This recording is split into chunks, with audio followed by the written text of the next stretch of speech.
Hi guys, happy Sunday for Satan. I have not worn my hair down like this for years, so it's weird. It's really, really weird. So, alright, the Venus, study of Venus in Paleolithic and Neolithic time, so we're going to finish that up today, so it's really interesting. So, alright, now, furthermore, I have no idea how I know where I left off, so. Now, furthermore, the images of the regeneratrix associated with conception also connect the belief of celestial, watery realm of the body of women, so often seen as water birds and the mysteries of transcending one spiritual realm to another, unlike the patterns of regeneration evident in the symbolism associated with the lunar cycles. So the patterns of Venus ascending and descending from the water to air are clearly marked by the 5 points of Venus in the night sky. To the ancients, this represented by movement from water to heights in the night sky. Markings on the columns of life in the Paleolithic.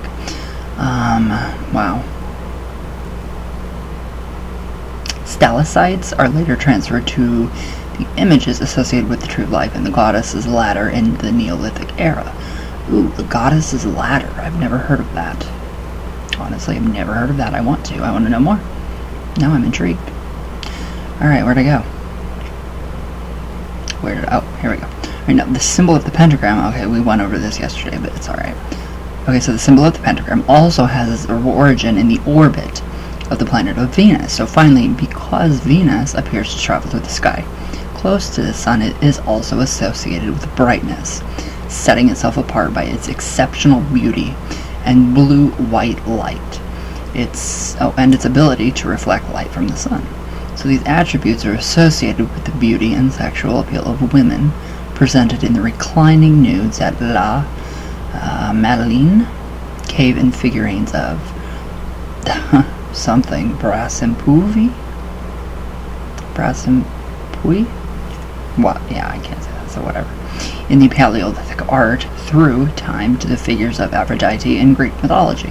The planet's visibility and the dense cloud atmosphere surrounding the planet result in certain phases where Venus will outshine most objects in the night sky, such as magnificence at sunrise or sunset combined with the changing patterns and rising from the sea, were noted by the ancient astronomers as miracles of life fit to be worshipped as sacred. So yeah, obviously we don't worship the planets. I mean, I don't, but I don't know about you guys, so.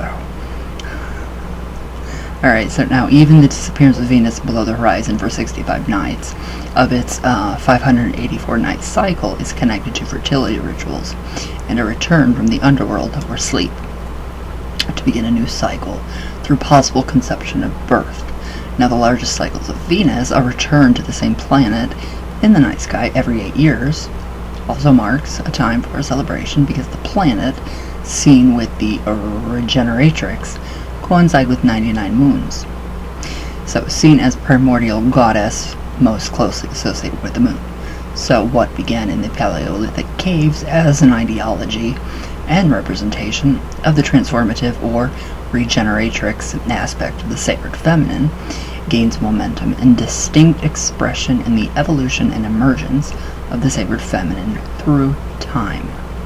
The symbol of the ladder, represented in the night sky as a path of Venus, is described by Mircea Eliade as an important archetype in primordial symbolism. As such, quote, it gives a plastic expression to the breakthrough, the planes necessitated by the passage from one mode to another, by placing us at the cosmological point where communication between heaven, earth, and hell becomes possible.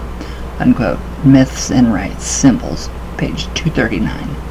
Now, thus, the planet and the goddesses it represents are transformative and regenerative in nature, based on natural phenomena, and the objective correlative of accurate observation and experience. So we are connected to the axis of the world and the cosmic mysteries of conception through the belief in the beauty and the mysteries of the feminine. That's just really interesting. I mean, Venus is amazing. I love Venus. I have an obsession with Venus. I have for a long time. So, now, where do I go? The fundamental aspects as a aspect of the regeneratrix,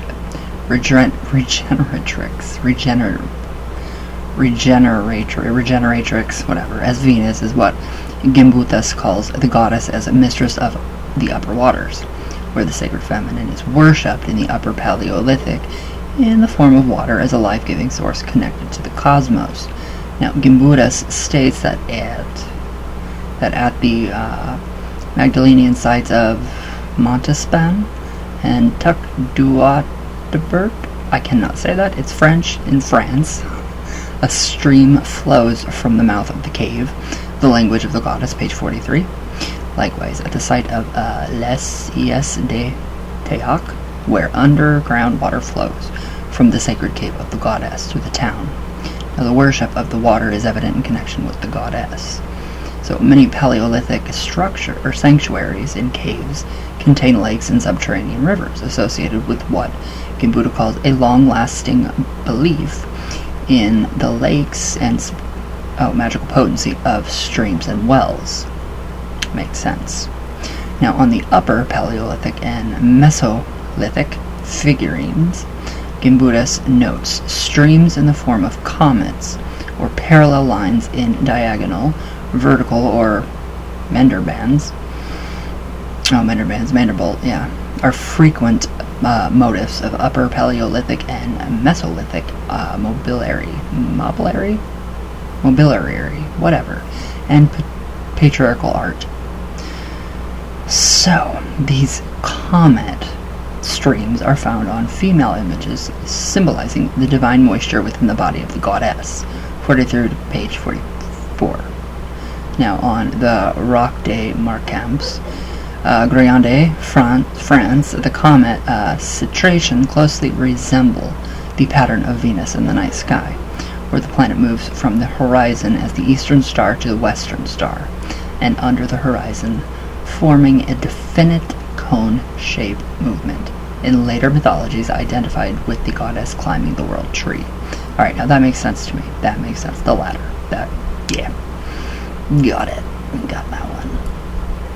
Now, the pattern of the movement of the goddess from the underworld to traverse the cosmos, bringing the moisture from below into a transmogrifying blue comet-like citration of light and life, is also marked on the bodies of the goddess in Paleolithic art, where the goddess resembles a water bird. So, on a plaque from Gundersdorf, Germany, the bodies of 3 waterbird goddesses are striated with net patterns and filled with divine moisture. Likewise, a relief of a bird goddess at Pecmerel, France, from the early Magdalenian is overpainted with water citrations, as are many bird goddess figurines from the Paleolithic era. Now, Gimbutas commented, the bird goddess was a source and dispenser of life-giving moisture, an early and enduring human preoccupation. As a water bird, she united heaven and earth, and her terrestrial home was probably believed to be mirrored by a celestial watery realm, page 29. Now, in later mythologies, the association of the water bird with the goddess of the Neolithic, Bronze, and Iron Age cultures persists most evident in the association of Aphrodite with the swan, and the goose with Ser, and the swans at Newgrange, Ireland. Very interesting. Very interesting. I love it. As mistress of the upper waters, the bird... Thoth is also an ibis bird god, so... connection. So as mistress of the upper waters, the bird goddess's flight represents a type of epiphany, where the feminine source of birth and creation traverses realms to reach celestial or cosmic heights.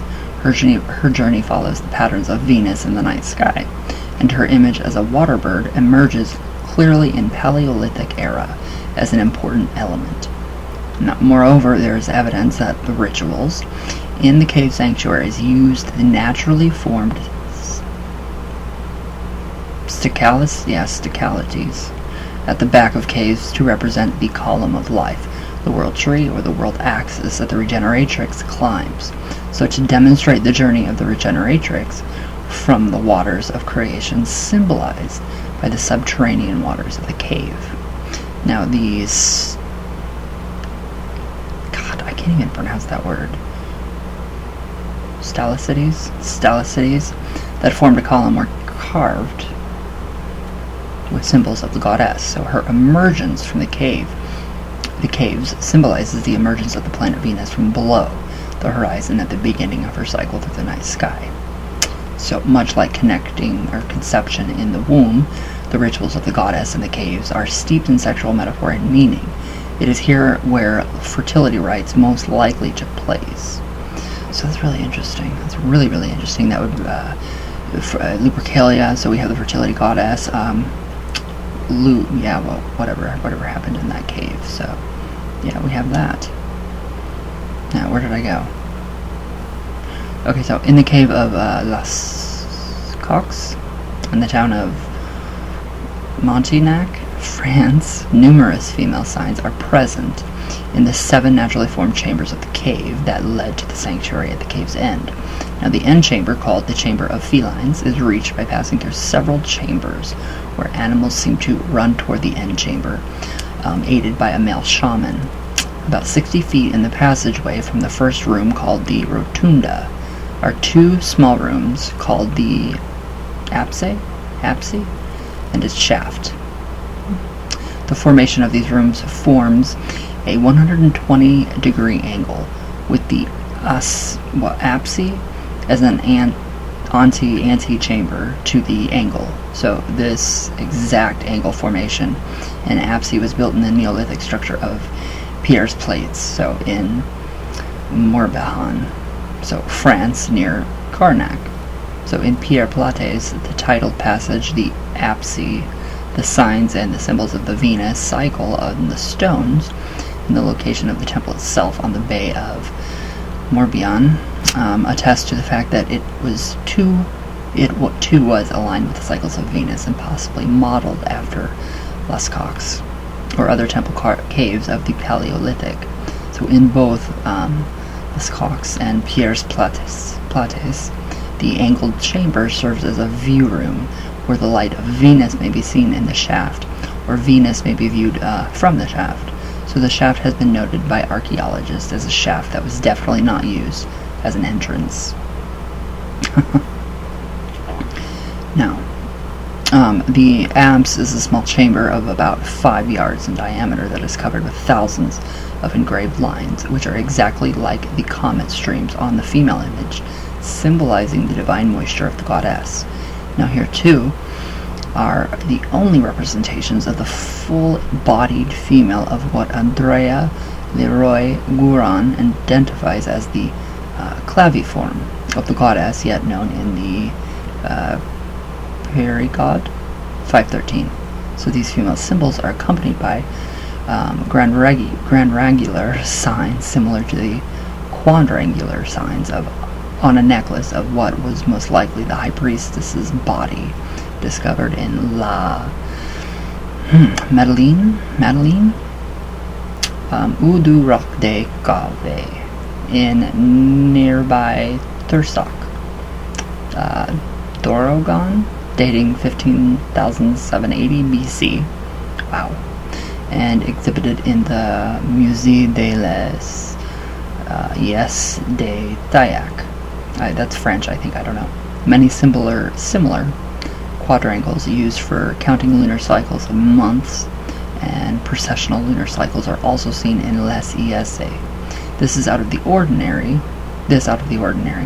Apse, chamber, and shaft comfortably fits 2 people, standing or sitting, with a backdrop of a Paleolithic scene framed by an immense chevron, or a V sign, partially composed from the natural formation of the rock and the man-made carving. On the stone rim of the shaft are several more engraved claviforms, such as those at Le Touc de Abroch.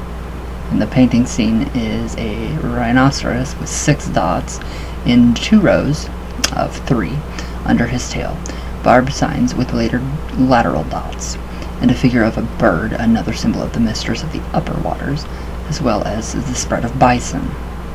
Speared bison is ethiopic or epiphallic man and several horses. Wow, I can't talk. Although an exact interpretation of the meaning of the prehistoric animals in their mythological context is speculative. The location size an unmistakable immense V sign, as well as the other symbols and signs connected with the regeneratrix and the mistress of the upper waters, is clear.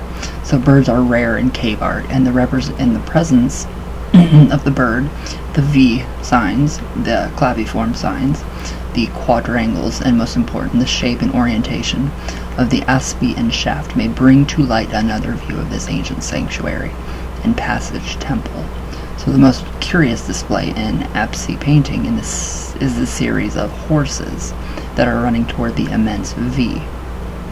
So the last horse in the series reaches the point of the V and is turned on its side. Now, if men and animals in Paleolithic art symbolize the masculine force entering the feminine sacred, which is the cave as the womb and or the uterus, then perhaps reaching the epiphany of the experience inside the womb at the end of the shaft, at the point of the V, might represent or the orgasmic experience of losing oneself to the eternal female as a sacred, thus implying that sex act itself is one of the sacred nature. So, in the monuments of the Neolithic, Bronze, and Iron Age, the idea of sex as a sacred act in the name of Aphrodite, as well as parallel forms of this goddess of regeneration, are an essential metaphor in the worship of Venus, found in Liscox, perhaps as one of the primeval temples of its kind.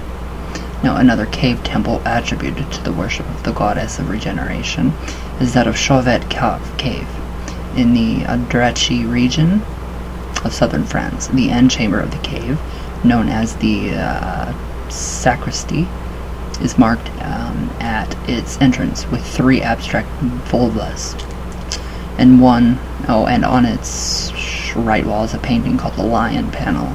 So opposite the Lion Panel, and the first image seen when entering the chamber is a large,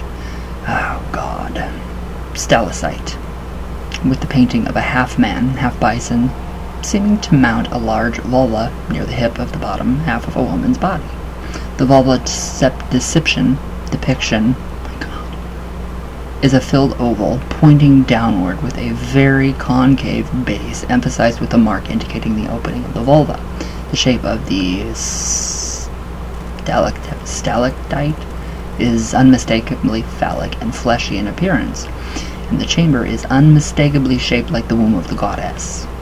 Now, Judith Thurman, in a recent article in The New Yorker, June 23, 2008, remarks that the depiction appears to be part of the bottom half of a woman's body, with heavy thighs and bent knees that taper at the ankle, with a darkly shaped vulva and no feet.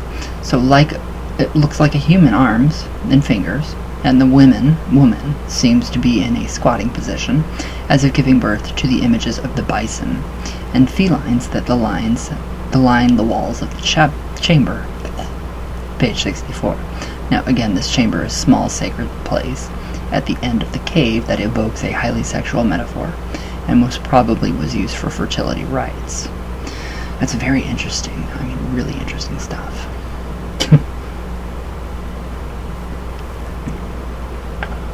It's very interesting. So, where did I go?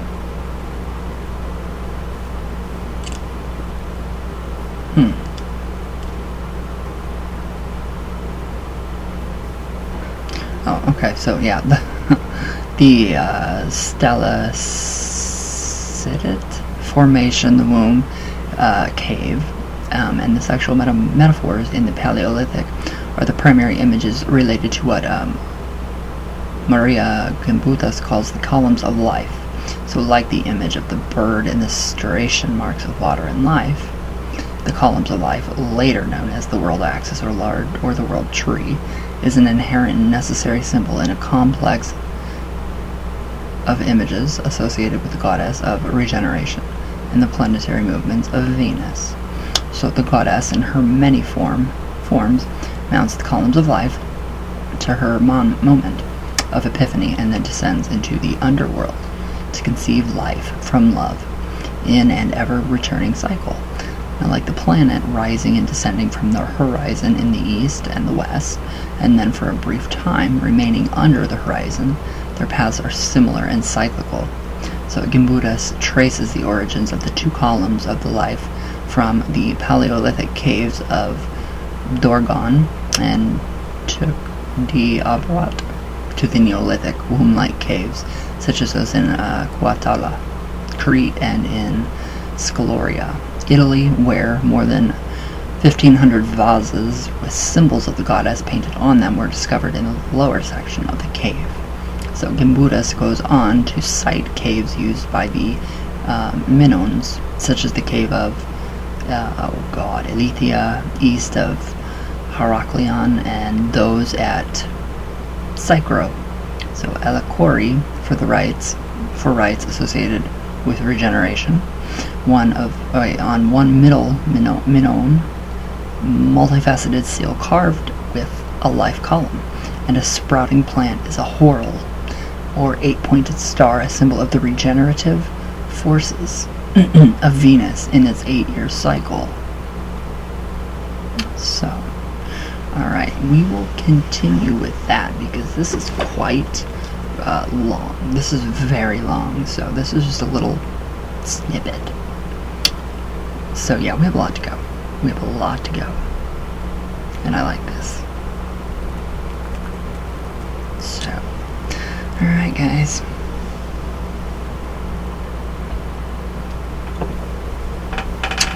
Thank you all for watching. And everybody have a good Sunday with Aiden. Happy Sunday with Aiden. And I love you all. And I hope you guys enjoy. And yeah, I will see you guys tomorrow. So all my love all the way from Venus all the way back down. And I love you guys, and thank you all for watching. And yes, everybody have a good Sunday, and be safe. Be safe, and I love you all. So, alright guys, I'll see you tomorrow.